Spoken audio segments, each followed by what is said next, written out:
తెలియదు నాకు ఇప్పుడు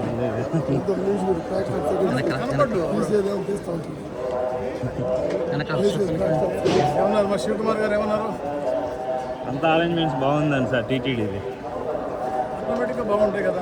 చూడు 80,000 మంది గెస్ట్లు కదా, పార్టీ కాదు కదా. అక్కడ అద్భుతంగా హ్యాపీగా ఉన్నాడు. చెప్పారు రాబోయే నాకు కూడా చాలా సంతోషం. నేను 80,000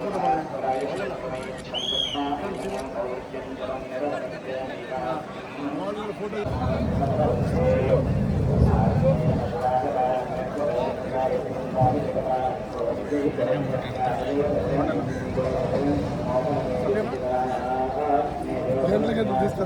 అదే అక్కడ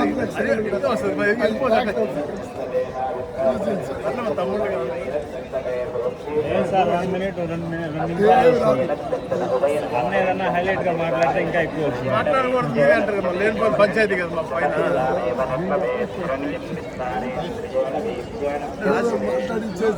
మేము రాజకీయ నాయకులు మాట్లాడలేం కదా.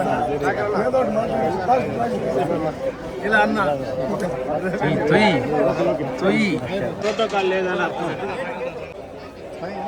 అందరికీ నమస్కారం. చాలా సంతోషం. ఈరోజు నేను గౌరవ తుడా చైర్మన్ గారు డాలర్ దివాకర్ గారు దేవుని యొక్క దర్శనం చేసుకోవటం, ముఖ్యంగా ఈ సమ్మర్ హాలిడేస్ రావటం, ఇప్పుడైతే మన రద్దీ కూడా ఉంటాం మనం చూస్తూ ఉన్నాం. నిన్న కూడా కంపార్ట్మెంట్లో బయట దాకా కూడా పబ్లిక్ ఉన్నారు. వాళ్ళు ఎలా సత్వరంగా దర్శనం చేయించి తీర్థ ప్రసాద ఇప్పియాలని చెప్పేసి ఎలాగైతే బోర్డు మెంబర్స్ కానీ అడిషనల్ ఈవో గారు చైర్మన్ గారు తాపత్రపడుతున్నారో వాళ్ళకి కూడా సహకారం ఇచ్చే విధంగా డాలర్ గారు కానీ మేము కానీ కొన్ని సలహాలు ఇవ్వటం. అలాగే ఈరోజు మనం చూసాం ఉదయాన్నే దర్శనంలో కూడా ఇతర రాష్ట్ర వివిఐపీలందరూ కూడా వచ్చారు. అందరూ కూడా మేము పలకరించడం జరిగింది, వాళ్ళని కనుక్కోవడం జరిగింది. వాళ్ళందరూ కూడా చాలా ఆనందంగా ఉన్నారు.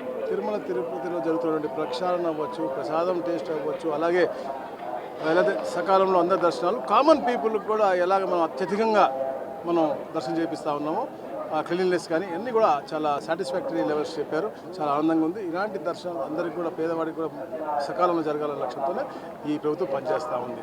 అలాగని రాష్ట్రం సుభిక్షంగా ఉండాలి, అలాగే ఈ రాష్ట్రం ఎప్పుడూ సస్యశ్యామలంగా ఉండాలని చెప్పేసి గౌరవ ముఖ్యమంత్రి గారు, వారి తనయులు, అలాగే పవన్ కళ్యాణ్ గారు కూడా పూర్తిగా కృషి చేస్తారు. దాంట్లో భాగంగానే ఈరోజు పెట్టుబడులు అన్నీ వస్తూ ఉన్నాయంటే ఇక్కడ దేవదేవుడి యొక్క ఆశీస్సులు పూర్తిగా ఉండాలి. రాష్ట్ర పునర్నిర్మాణంలో వారి యొక్క పూర్తి ఆశీర్వాదం మా కుటుంబ ప్రభుత్వం మీద ఉండాలని చెప్పేసి కూడా కాంక్షిస్తా ఉన్నాం. Thank you.